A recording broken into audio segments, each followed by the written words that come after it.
historias de otro mundo. Fenómenos insondables. Acontecimientos inexplicables. Apariciones escalofriantes. Ver para creer. Vale. Ok, pongámonos serios. Todas estas cosas no son tan misteriosas como parecen. La mayoría de las veces, el cerebro nos engaña. Otras no son más que un timo.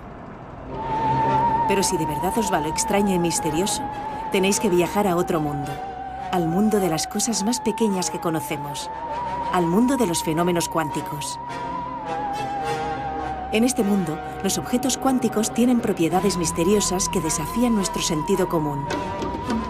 Por ejemplo, superposición cuántica. Los bailarines, por más hábiles que sean, solo pueden girar para un lado o el otro. Pero si estos bailarines fuesen cuánticos, podrían girar para los dos lados simultáneamente.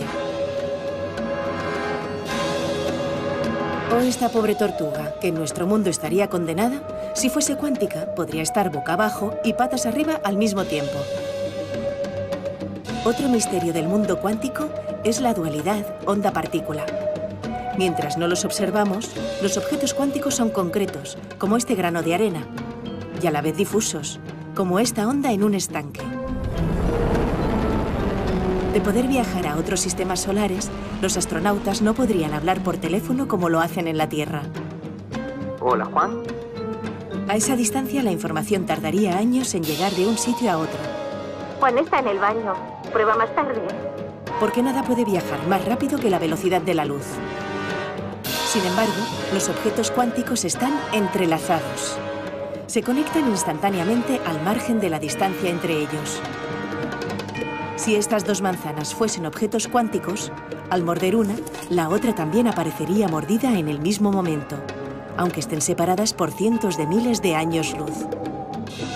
La explicación a estos fenómenos permanece en el campo de la especulación, pero quizás algún día podamos desvelar los misterios cuánticos. Y aquí tenemos al padre de todos los misterios cuánticos, el experimento de la doble ranura, que tiene muy mala fama. Para entender este experimento, primero tenemos que ver cómo actúan las partículas o las bolitas de masa. Si disparamos al azar un objeto pequeño, canicas por ejemplo, hacia la pantalla, vemos reflejado un patrón en la pared de detrás en la que han rebotado tras pasar por la ranura. Y ahora, si añadimos una segunda ranura, lo lógico es esperar ver una segunda franja en la pared de detrás. Ahora, probemos con ondas. Las ondas alcanzan la ranura, se propagan y llegan a la pared de detrás, donde tienen mayor intensidad justo enfrente de la ranura. La franja de resplandor demuestra precisamente esa mayor intensidad. Es un efecto similar al de la franja que dibujan las canicas. Pero cuando añadimos la segunda ranura, ocurre algo distinto.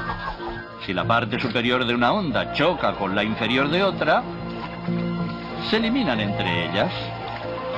De esta forma, en la pared obtenemos un patrón de interferencias.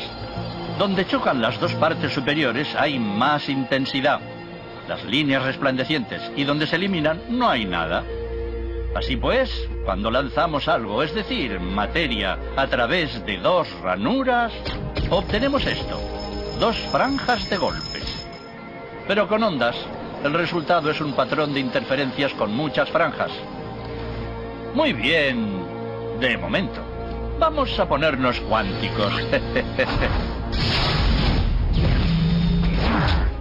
Un electrón es un pedacito minúsculo de materia, como una canica diminuta. Lancemos una ráfaga a través de una ranura. Se comportan como las canicas, solo una franja. Si lanzamos estos pedacitos minúsculos a través de dos ranuras, tendrían que dibujarse, como en el caso de las canicas, dos franjas. ¿Qué? Un patrón de interferencias. Hemos lanzado electrones, pedacitos de materia. Pero aparece un patrón como con las ondas, no como con las canicas. ¿Cómo? ¿Cómo pueden trozos de materia generar un patrón de interferencias como una onda? No tiene sentido. Pero los físicos son muy inteligentes y pensaron, quizá las bolitas rebotan unas contra otras y crean ese dibujo. Y decidieron lanzar los electrones de uno en uno. Así no podían afectarse unos a otros. Pero estuvieron así una hora y vieron aparecer el mismo patrón de interferencias. No podemos ignorar la conclusión. Cada electrón sale como partícula. Se convierte en una onda de posibilidades, pasa por las dos ranuras e interfiere consigo mismo hasta que golpea la pared como partícula. Pero matemáticamente es aún más curioso. Pasa por las dos ranuras y por ninguna. Pasa por una y por la otra. Todas estas posibilidades están superpuestas las unas con las otras. El experimento desconcertó muchísimo a los físicos, tanto que decidieron mirar con atención para decidir por qué ranura pasaba en realidad el electrón. Pusieron un dispositivo de medición junto a la pantalla de las dos ranuras para ver por cuál pasaba y lanzaron el electrón.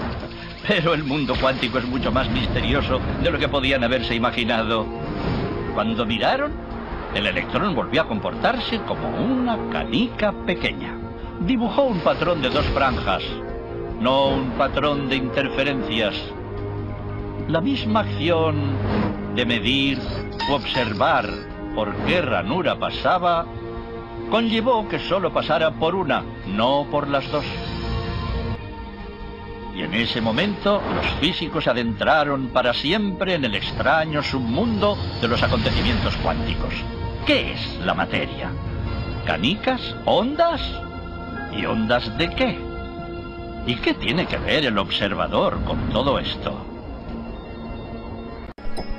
La escala más pequeña del universo, la que se rige por las leyes de la física cuántica, parece un desafío al sentido común. Los objetos subatómicos pueden estar en más de un sitio a la vez. Dos partículas en extremos opuestos de una galaxia pueden compartir información instantáneamente, y el mero hecho de observar un fenómeno cuántico puede modificarlo radicalmente.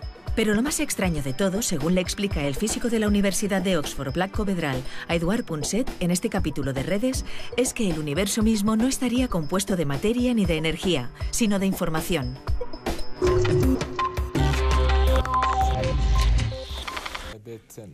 Las décadas de 1920 y 1930 conllevaron un cambio enorme en nuestra manera de percibir y entender el mundo.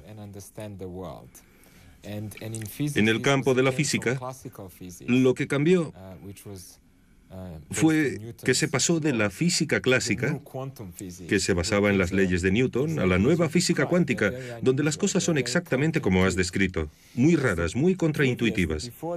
Hasta entonces, entendíamos realmente bien el funcionamiento de los objetos.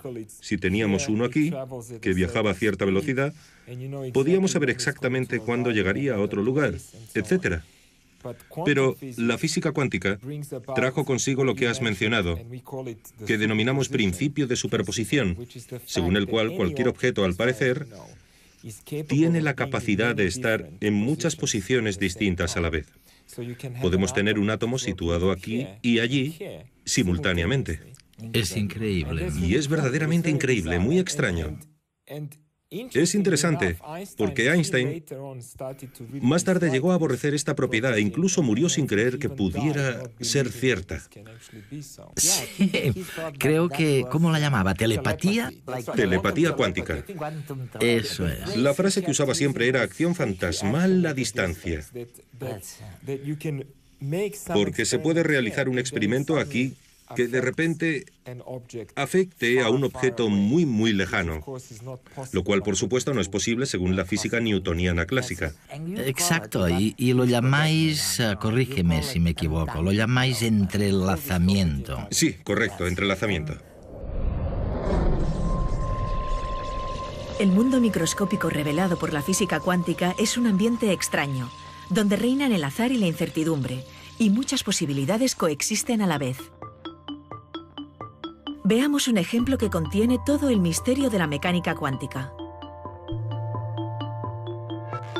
Cuando un futbolista lanza un balón, si acierta el tiro, la pelota pasará por una u otra abertura de la barrera de jugadores. Supongamos ahora que el futbolista tiene la dimensión de un átomo.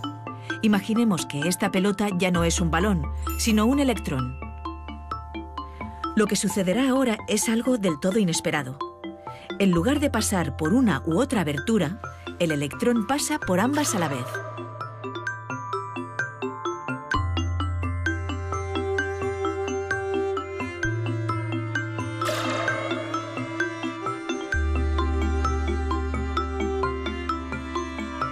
Como el resultado desafía el sentido común, se puede poner un detector cerca de las aberturas para intentar aclarar el misterio. Lo que ocurre es aún más enigmático. Al intentar observar directamente el paso de los electrones por las dos rendijas, el fenómeno desaparece misteriosamente y estas partículas se comportan como las pelotas de fútbol. Pasan por uno o por otro espacio y no por los dos a la vez. El mero hecho de observar el fenómeno lo modifica radicalmente. El experimento contiene algunas de las ideas básicas de la mecánica cuántica. No podemos conocer con precisión todas las características de una partícula subatómica. Por ejemplo, las partículas no tienen una posición y una trayectoria definidas, sino que se hallan en muchos lugares a la vez con distintas probabilidades. Este fenómeno se llama superposición. Pero si intentamos medir con precisión las características de un objeto cuántico, su estado quedará radicalmente distinto del que tenía antes de la medición. Esto no es un problema de nuestros instrumentos de medida, sino una característica intrínseca de la naturaleza cuántica. Este comportamiento abre la posibilidad de fenómenos sorprendentes. Por ejemplo, una pareja de partículas puede desarrollar un tipo especial de relación, llamado entrelazamiento. Cuando algo modifica el estado de una de las dos partículas, en el mismo momento se modifica también el estado de la otra.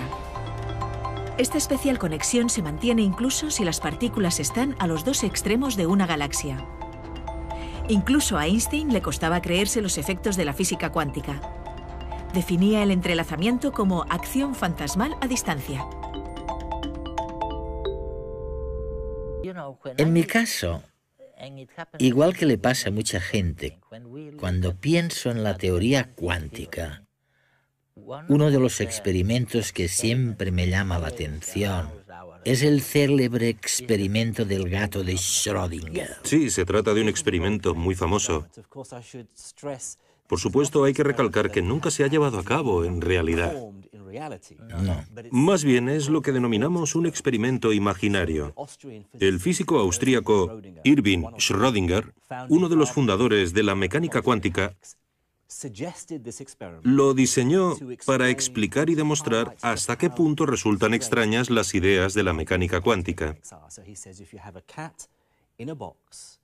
Lo concibió así. Se trataba de poner un gato dentro de una caja que contuviera un material radioactivo con una probabilidad, tal vez del 50%, de que se emitiera una partícula alfa, una pequeñísima partícula subatómica que, si llegara a desintegrarse, Mataría al gato. liberaría un veneno que mataría al gato. El sentido común nos dice que si la caja está cerrada y hay una posibilidad entre dos, un 50%, de que el gato esté muerto, entonces quizá haya muerto o quizá siga vivo, no lo sabemos. Tendremos que abrir la caja para descubrirlo. Pero la mecánica cuántica sostiene que no, que esto no es lo que ocurre. A escala atómica, a escala subatómica, microscópica, no podemos decir que el átomo quizá haya emitido una partícula alfa y quizá no. Tenemos que decir que ha emitido y no emitido la partícula alfa al mismo tiempo.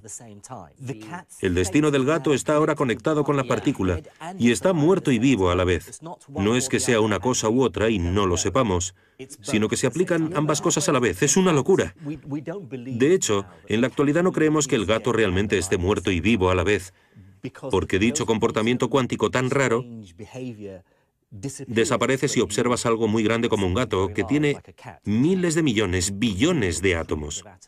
En cambio, a escala más pequeña, un solo átomo sí que puede hacer dos cosas a la vez. Un átomo puede estar aquí y allí simultáneamente. En efecto. Y un átomo puede ir en dos direcciones a la vez. Un electrón, una de las partículas que conforman el átomo, puede girar. Cuando no lo observamos, tanto en el sentido de las agujas del reloj como en la dirección opuesta, a la vez, lo cual es loco. No es posible imaginarlo, pero a escala atómica esto es lo que la mecánica cuántica nos dice. También es una locura lo que llamáis el principio de entrelazamiento. A ver si me explico. Dos átomos o dos partículas que están en hemisferios distintos, muy lejos entre sí, y sin embargo se comportan como si fueran una unidad. Sí, es un fenómeno distinto y muy extraño de la mecánica cuántica. En el caso de estos átomos o partículas cuánticas, incluso si están separados o muy lejos, al actuar sobre uno, el otro lo sabe inmediatamente. Para siempre. Para siempre. Bueno, la conexión cuántica entre ambos es muy delicada, muy sensible y se puede destruir fácilmente. Pero si se logra mantener, entonces es como si fuera magia. Basta con actuar sobre una de las partículas para que inmediatamente la otra sepa que se ha observado o actuado sobre la partícula inicial. Jim, ¿cuáles son las diferencias entre el proceso de entrelazamiento y lo que llamáis la deslocalización, lo que en inglés se conoce como non-locality? Claro, es un concepto muy importante y muy extraño. El caso es que hay otra teoría, la teoría de la relatividad de Albert Einstein, que afirma que nada se puede comunicar de un lado a otro a una velocidad superior a la de la luz. La velocidad de la luz es la velocidad máxima del universo. Si sucede algo aquí, la señal deberá viajar con un breve retraso y su velocidad máxima será la de la luz, 300 millones de metros por segundo. Sin embargo, en el mundo cuántico, cuando las partículas están entrelazadas, es como si lo que sucede aquí afectara inmediatamente a lo de allá, como si se estuviera incumpliendo la teoría de la relatividad. Los físicos son más cautos y se comportan como políticos. Seleccionan con cuidado las palabras y dicen, en realidad no se está mandando una señal de A a B. Todo es matemático. Todos son matemáticas abstractas. Jamás podríamos utilizar la información de aquí inmediatamente allí, porque siempre habría cierta demora en el uso. Pero aquí no hay retraso. Bueno, la mecánica cuántica parece que realmente no es local, en el sentido de que una cosa situada aquí afecta inmediatamente a otra cosa situada en otro lugar, y no lo entendemos. Debo admitir que no comprendemos cómo sucede. Supongo que jamás se puede saber la posición exacta de un átomo y su velocidad a la vez. Es el famoso principio de incertidumbre, sí. Significa que nunca... si queremos saber dónde está un átomo exactamente... Sí. Podemos hacerlo. Podemos diseñar experimentos para descubrir su posición con tanta precisión como nos permitan los experimentos, pero cuanta más precisión obtengamos a la hora de saber su posición, menos sabremos sobre su velocidad de movimiento o sobre en qué dirección va, ni su cantidad de movimiento. Si queremos saber esto último con precisión, si queremos saber lo rápido que se mueve, entonces no podremos decir dónde está. Hay, por tanto, un equilibrio. El principio de incertidumbre significa que siempre habrá cierta incertidumbre en nuestro conocimiento de los estados del átomo. Estudiar la mecánica cuántica no es en absoluto sencillo y quizá eso se deba a que tampoco es nada fácil entender los asombrosos fenómenos que suceden en el mundo de los átomos y de las partículas fundamentales. Tampoco lo pone fácil el hecho de que este comportamiento tan extraño de la mecánica cuántica no es visible en el mundo cotidiano. Pero, en cualquier caso, si la teoría fuera errónea, no tendríamos ni la química moderna, ni la ciencia de materiales, ni la electrónica. No existirían los ordenadores, los teléfonos móviles, ni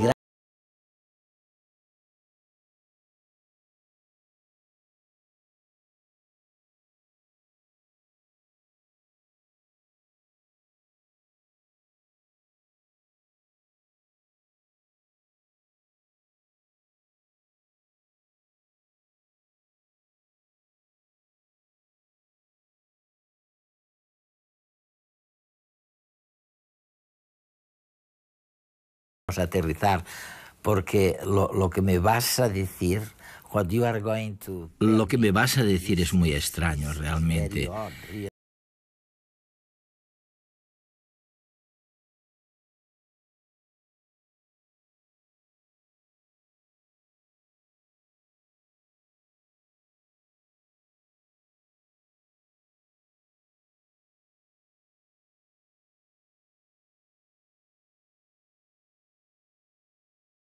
Creo que ya no debemos pensar en estas unidades como fragmentos de energía.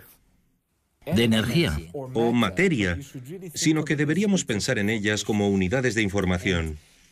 Me parece que la mecánica cuántica nuevamente supone la clave para entender este fenómeno, porque la mecánica cuántica tiene otra propiedad, que supongo que a personas como Einstein no les gustaba, que es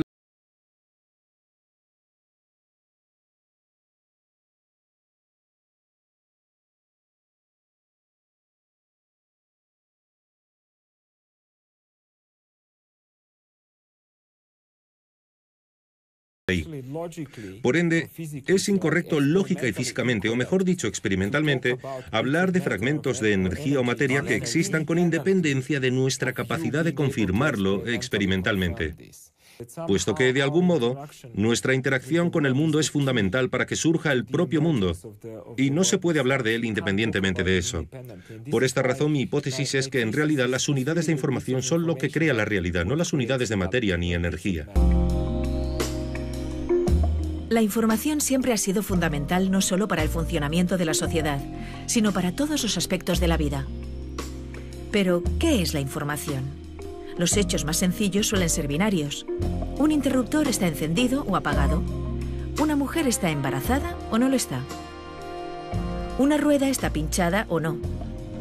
Una modificación genética ocurre o no ocurre. Los hechos que se pueden describir de esta manera contienen un bit de información, es decir, una unidad que puede ser 1 o 0, sí o no. Cuanto más complejo es un hecho, más bits se necesitan para describirlo. La vida misma se fundamenta en la información.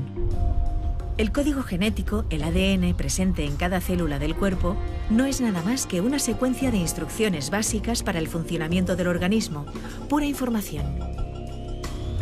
Hoy la física cuántica está revelando que las unidades fundamentales de la realidad están hechas de información. Según la cuántica, una partícula no tiene una posición o una energía concreta, hasta el momento en que un observador la mide y entonces recibe la información de que la partícula está en un estado determinado. Según algunos científicos como Vlatko Vedral, la materia y la energía no tienen una existencia independiente y anterior a la observación.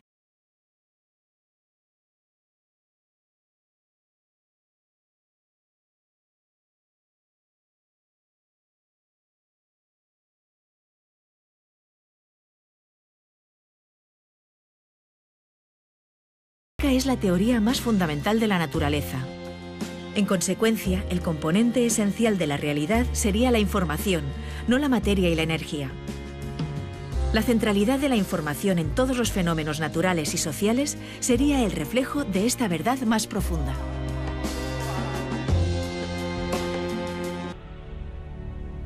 ¿Son las células del cuerpo y el cerebro unos ordenadores cuánticos?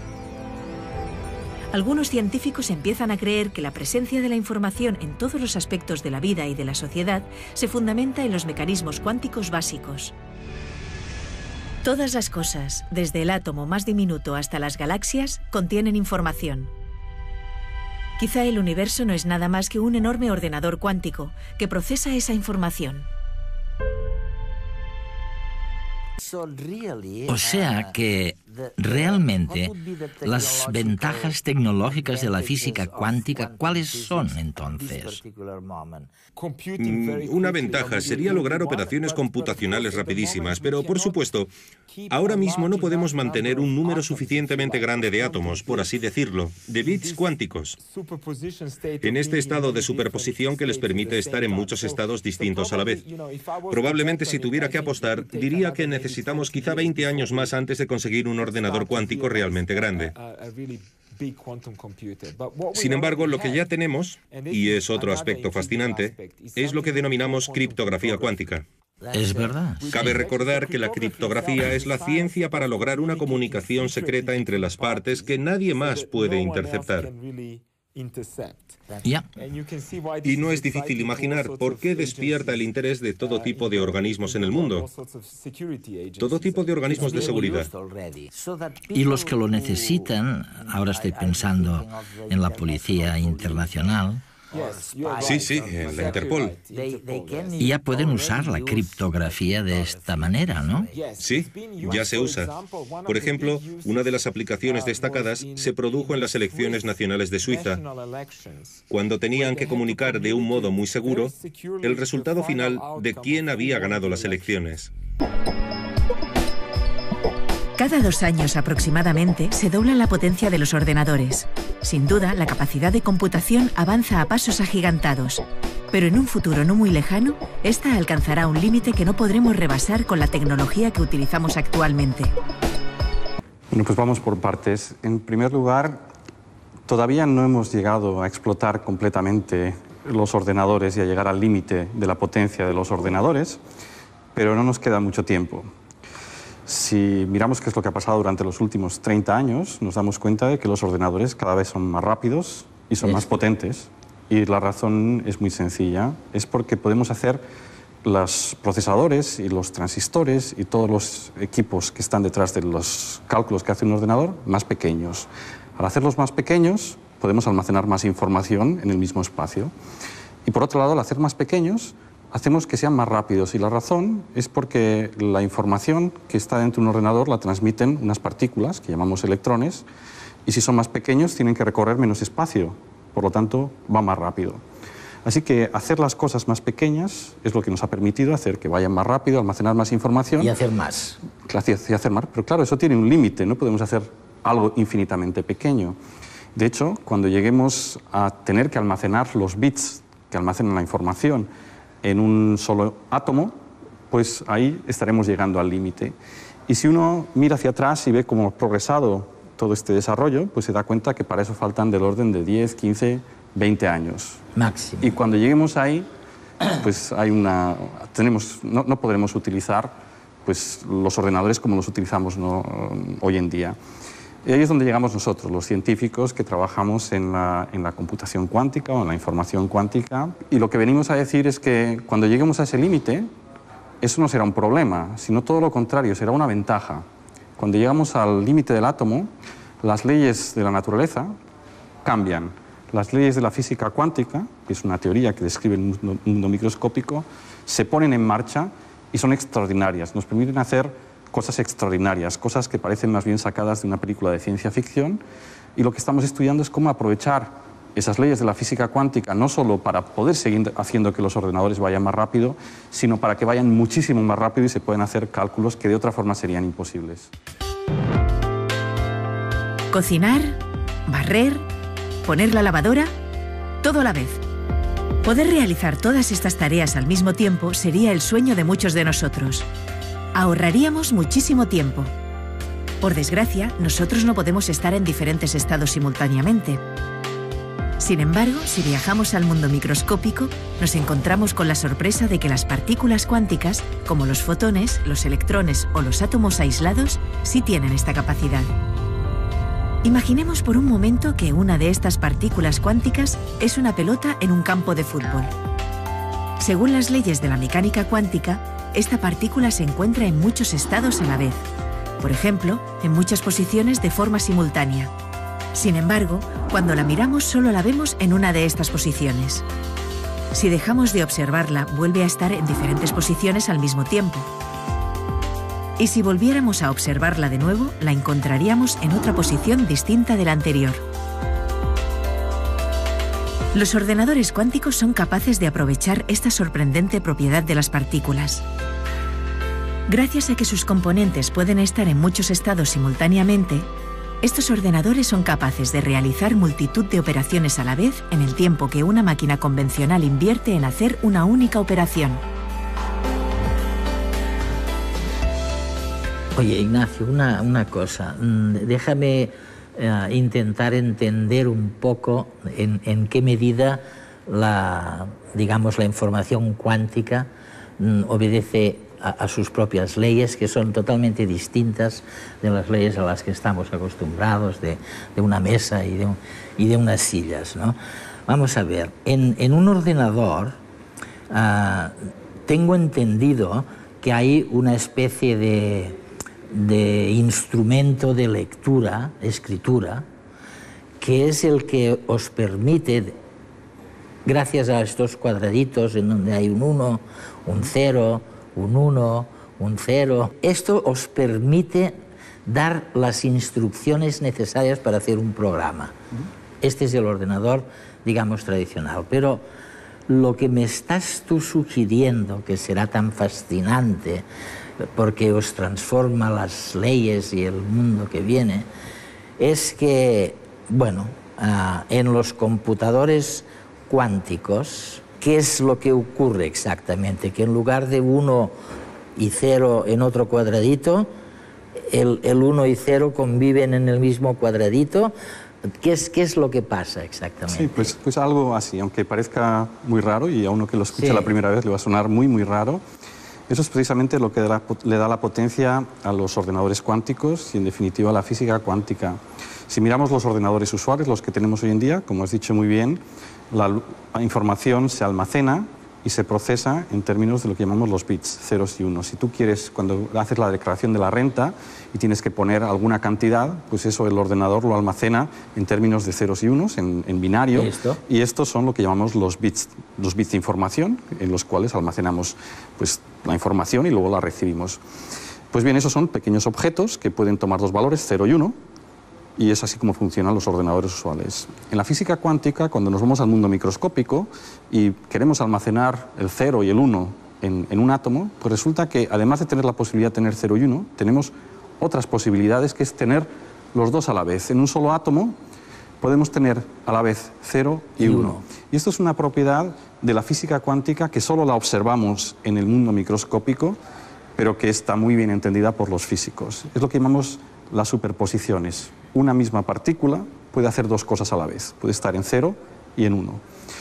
Y eso es lo que da potencia a los ordenadores cuánticos, porque ahora uno se puede imaginar que cuando tiene pues, muchos de estos bits cuánticos, pues a lo mejor puede tenerlos todos ellos en 0, pero también los puede tener a la vez todos en 1, o algunos en 0, otros en 1.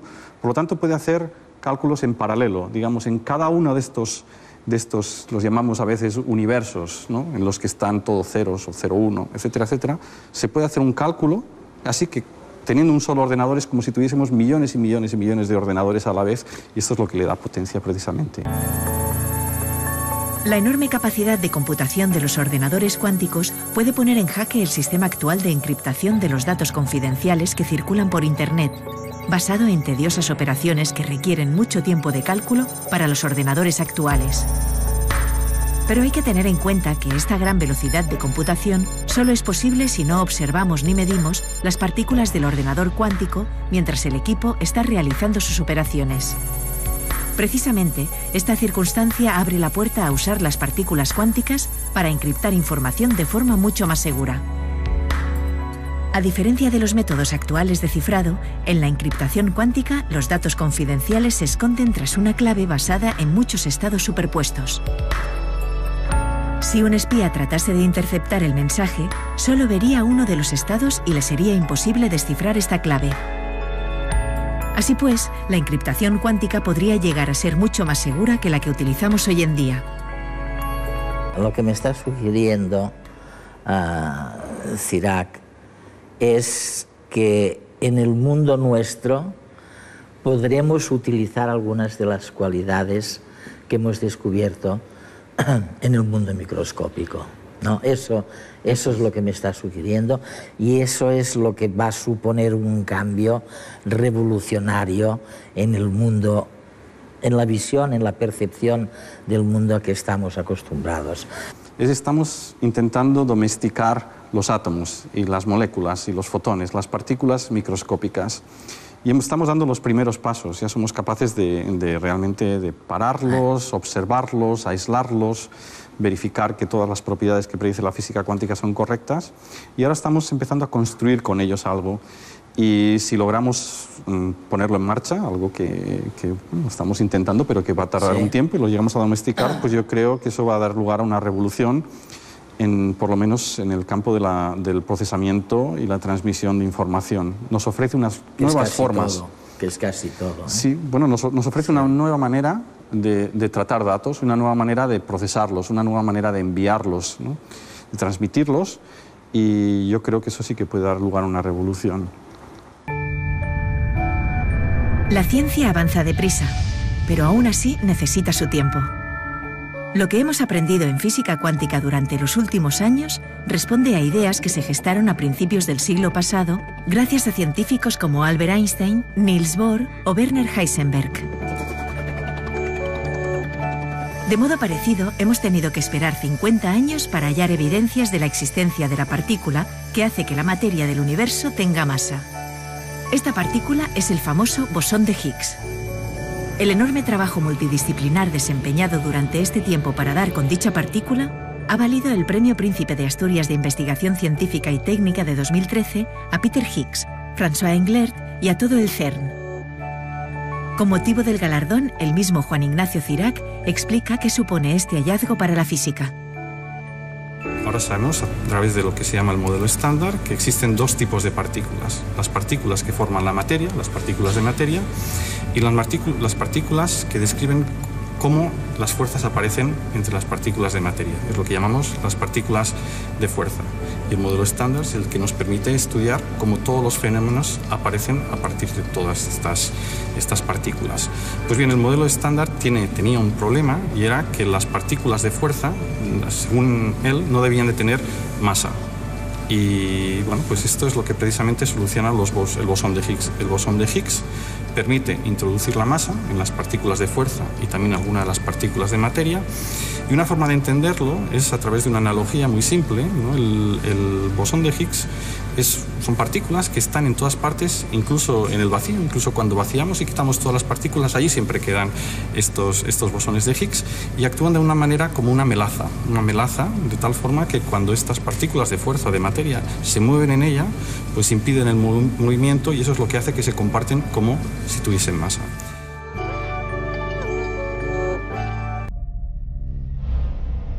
El físico y premio Nobel Richard Feynman dijo que es imposible hacerse una imagen intuitiva de los fenómenos cuánticos. Sin embargo, estos son tan reales que sin ellos no podríamos fabricar transistores, sistemas de resonancia magnética o láseres. Gracias a la teoría cuántica de la información, se abren nuevas perspectivas tecnológicas, como la posibilidad de enviar mensajes secretos de tal manera que sea físicamente imposible que un tercero los intercepte y descifre. Otra aplicación de la información cuántica es la fabricación de ordenadores de una potencia sin precedentes. En los ordenadores tradicionales, la información se comunica por bits, unidades de información que solo pueden tener uno de dos valores posibles, 0 o 1. Sin embargo, un qubit, el bit de los ordenadores cuánticos, puede tener una superposición de los dos valores posibles, ser un 0 y un 1 simultáneamente. Un conjunto de dos bits de un ordenador tradicional puede estar en uno de 4 estados distintos, 00, 11, 01 y 10. 3 bits pueden estar en 8 estados distintos, 4 en 16, etc. Con tan solo 64 bits, el número de estados posibles es de trillones. Mientras un ordenador tradicional registra estos estados uno a uno, un ordenador cuántico podría procesarlos todos simultáneamente. Esto permitiría llevar a cabo a velocidad récord tareas complicadas como encontrar los factores de un número grande, buscar en listas larguísimas o simular con mucho detalle sistemas complejos como el clima.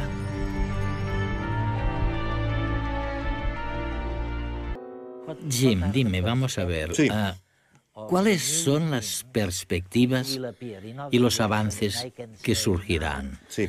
O sea, hoy en día tenemos teléfonos móviles, tenemos ordenadores, tenemos prácticamente de todo. De todo. ¿Qué pasará con nosotros? ¿Qué nos depara el futuro? Mira, Eduardo, creo que gracias a la mecánica cuántica hemos avanzado. Hace casi un siglo que contamos con la teoría de la mecánica cuántica y nos ha ayudado a explicar la estructura del mundo microscópico, cómo funcionan los átomos y las moléculas, qué disposición tienen los electrones en el átomo, incluso nos permite analizar los componentes básicos del universo. Y resulta que ahora en el siglo XXI empezamos a ser capaces de utilizar algunos de los fenómenos más raros de la mecánica cuántica. Como el entrelazamiento, por ejemplo. Los científicos intentan desarrollar lo que conocemos como un ordenador cuántico, que difiere de un ordenador normal en que el ordenador tradicional opera de un modo lineal aplicando un algoritmo paso a paso. Si esto, entonces eso, si esto, entonces aquello, y lo hace con rapidez. Pero sigue habiendo limitaciones. En cambio, el ordenador cuántico puede realizar todos los cálculos posibles a la vez. A la vez. A la vez, lo cual lo haría mucho más potente. Es una de las posibles aplicaciones de estos fenómenos tan extraños de la mecánica cuántica. Y probablemente se materializará, espero verlo con mis propios ojos. ¿Qué otras posibilidades hay, si las hay? Bueno, son numerosas. Gracias a fenómenos como el entrelazamiento surge una posibilidad que se llama teleportación cuántica.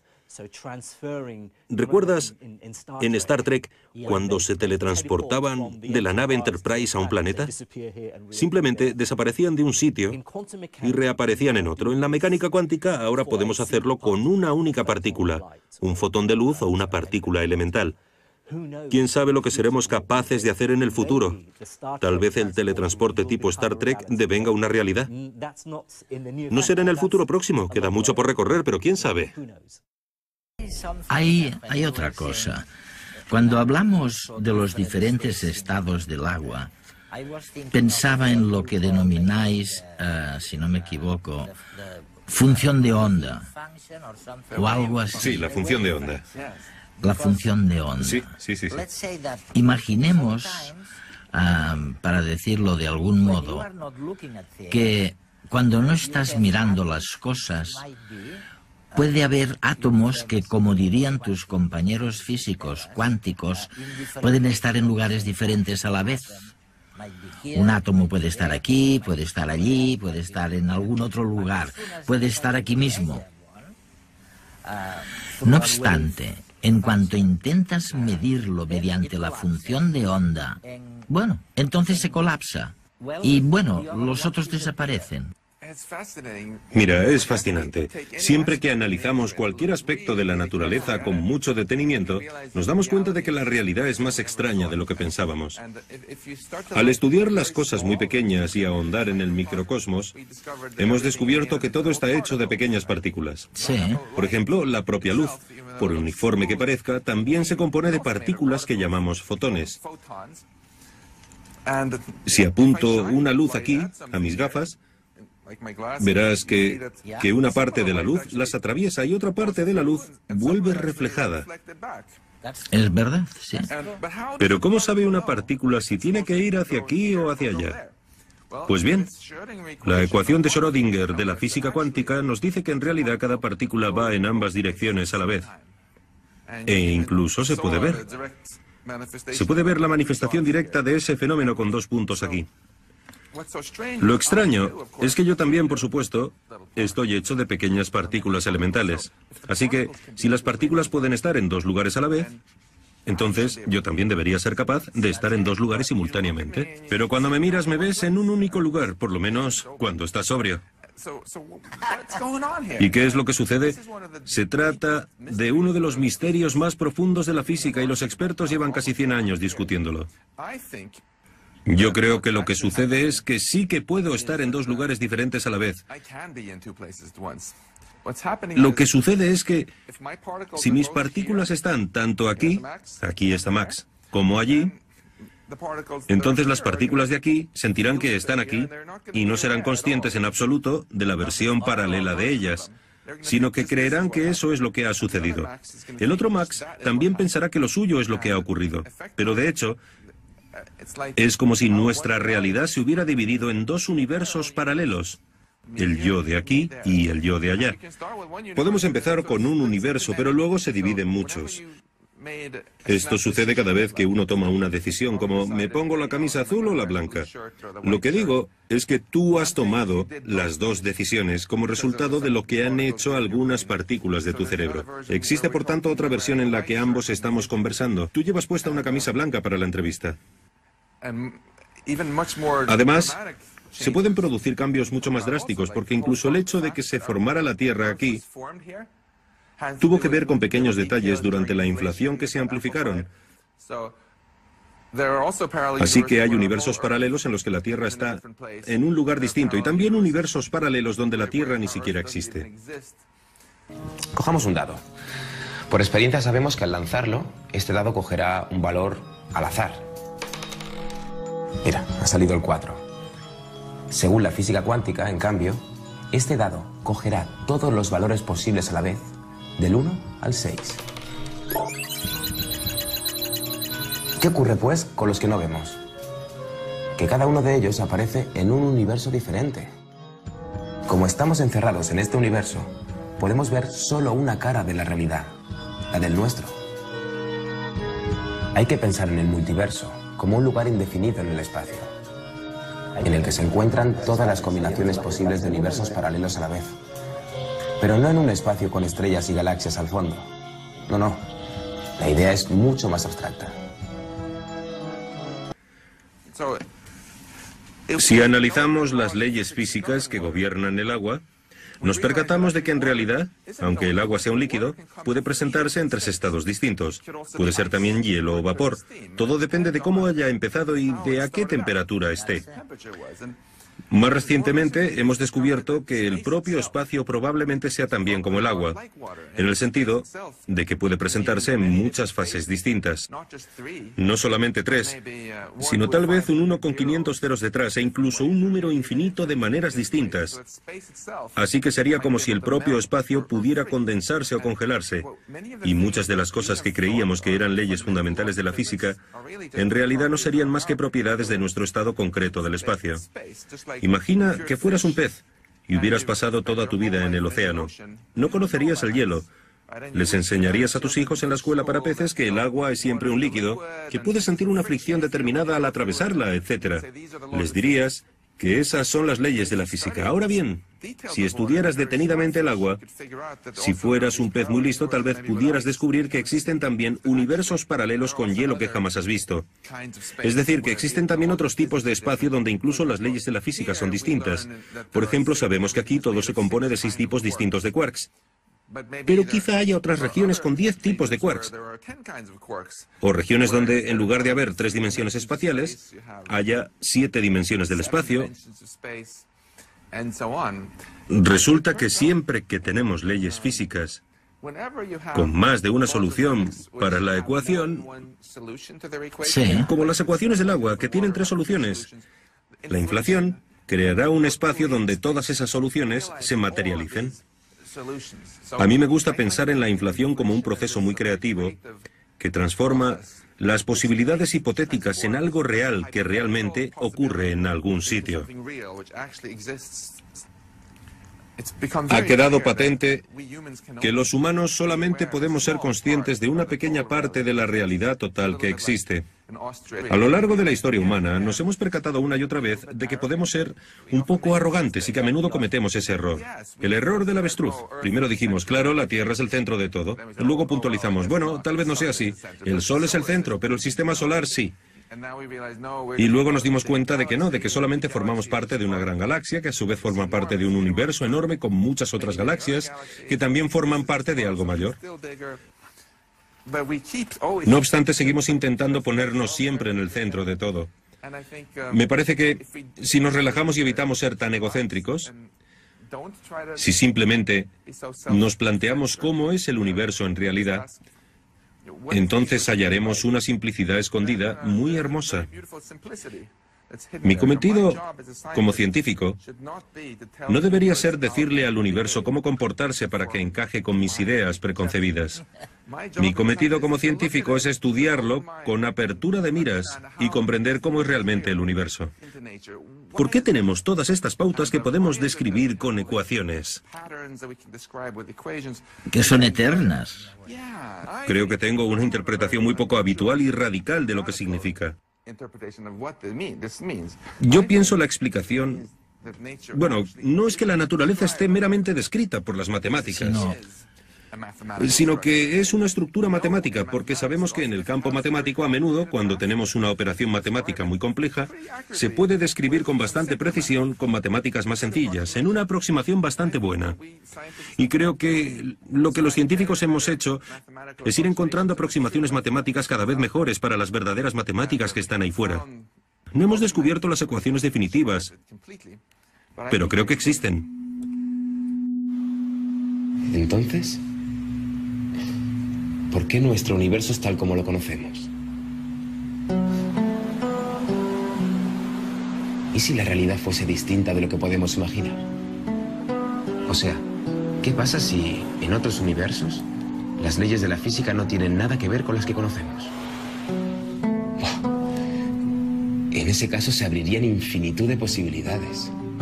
Y según los cosmólogos, solo las matemáticas pueden describir la verdadera realidad, más allá del espacio y del tiempo, aunque nuestra mente la perciba de manera imperfecta.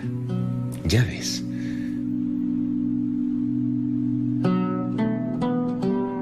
¿Y cómo conectamos aquella realidad que no podemos observar con la que sí que podemos observar? La única posibilidad sería crear estructuras matemáticas que encajen con nuevas leyes físicas. Y con todo ello, describir estos universos. Pensemos, por ejemplo, en el sistema formado por el Sol, la Tierra y la Luna, como si fuera un universo. Según las leyes de Newton, para un observador externo al sistema, la trayectoria de la Tierra alrededor del Sol queda envuelta en una trenza, definida por la órbita de la Luna en torno a la Tierra. De la misma manera, otras leyes de la física podrían determinar esta forma, o esta, o esta, o esta otra. Y todas serían igual de válidas. ¿Y qué pasa con el cosmos entero? Pues, como es un sistema mucho más complicado, claro, los científicos no saben todavía cuál es su estructura matemática correspondiente. Y buscan no tan solo la nuestra, sino también las que describan los demás universos. En realidad, si uno adopta la perspectiva del pájaro que mira hacia abajo, hacia la realidad matemática, es más sencillo tener todo un multiverso que tener solamente un ejemplo de él. Por tanto, describirlo todo es en el fondo mucho más sencillo y más simple que describir una sola cosa. Creo que no tener un multiverso sí que sería un desperdicio, porque entonces todo se volvería muy complicado, muy arbitrario. Habría que empezar a preguntarse por qué todas las partículas del universo empezaron exactamente en los lugares donde lo hicieron. ¿Por qué no en otro lugar? Carecemos de explicación para eso. Además, miramos a nuestro alrededor y vemos que algunas cosas en el universo indican que hemos sido muy afortunados. Por ejemplo, me pregunto, ¿qué pasaría si empezara a cambiar algunos de esos números en lo que denominamos constantes físicas? Imagina que hubiera botones de ajuste desde los que pudiera modificarlos. En la mayoría de los casos, con solamente modificarlos un poco, moriría inmediatamente. Si cambiara la intensidad de la fuerza eléctrica un poco, explotaría el Sol. Si modificara la fuerza de la interacción nuclear débil, de repente no podría haber átomos. ¿Por qué hemos tenido tanta suerte? Si existe un multiverso, hay una respuesta para eso, porque si todo sucede en algún lugar, entonces, por supuesto, la vida surge justamente en los lugares donde las constantes son correctas. Y no es un universo único, claro. La existencia de universos paralelos nos ayuda a explicar por qué todo nuestro universo parece haber tenido tanta suerte, porque hay muchos otros universos en el espacio que están completamente muertos. Y nosotros habitamos en una de las regiones mágicas favorables a la vida del multiverso en las que se puede vivir. Pero no es suerte. La vida encuentra la manera de prosperar siempre que pueda. Si hay un espacio infinito, con algunas regiones que son como un oasis, en las que las condiciones son las idóneas para la vida, es inevitable que en esos lugares sea donde se encuentre la vida y que nosotros estemos en uno de ellos. Y deberíamos estar agradecidos por ello sin perder de vista que todo parece indicar que el precio que debemos pagar por la fortuna de existir es que tenemos que ser un poco humildes y aceptar que no somos el centro de todo y que la realidad es mucho más grande de lo que pensábamos.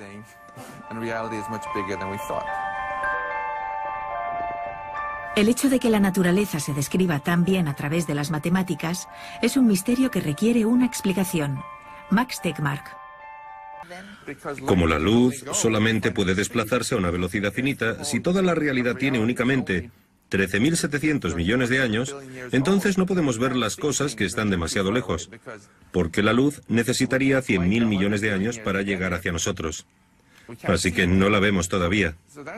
De ahí se desprende, pues, una imagen en la que el espacio discurre para siempre, pero nosotros solamente podemos ver la región que denominamos nuestro universo. Por tanto, hay un número infinito de regiones igual de grandes, que a mí me gusta llamar universos paralelos. Parece una idea descabellada, pero no deja de ser lo que en realidad predice la teoría más simple. Y si existe un número infinito de lugares donde las cosas pueden empezar aleatoriamente, entonces cualquier cosa que pueda suceder, o cualquier cosa que podría haber sucedido pero no lo ha hecho, sucederá en otro lugar. Por ejemplo, hay otro universo donde hablo español mejor que aquí, porque he nacido en España, ¿no? Esto podría haber sucedido según las leyes de la física, así que el multiverso predice que en realidad ha sucedido, que hay otro Max ahí fuera que habla español. Yo creo que realmente ni los propios físicos cuánticos se dan cuenta de lo que ha sido su gran contribución al pensamiento moderno. Antes de ellos, y cuando digo antes de ellos quiere decir antes de los años 20, 30 del siglo pasado, mirábamos la realidad y lo que veíamos, eso es lo que iba a misa. Era tal cual la veíamos. Pero los físicos cuánticos vienen y nos dicen de pronto, oiga, mucho cuidado porque una partícula puede estar en dos sitios distintos al mismo tiempo y puede ir en direcciones contrarias y puede estar en distintos lados del hemisferio de la Tierra y verse, sin embargo, afectada una por otra. Desde entonces, realmente, solo hay incertidumbre. Lo que sabemos de la realidad es que es incierta.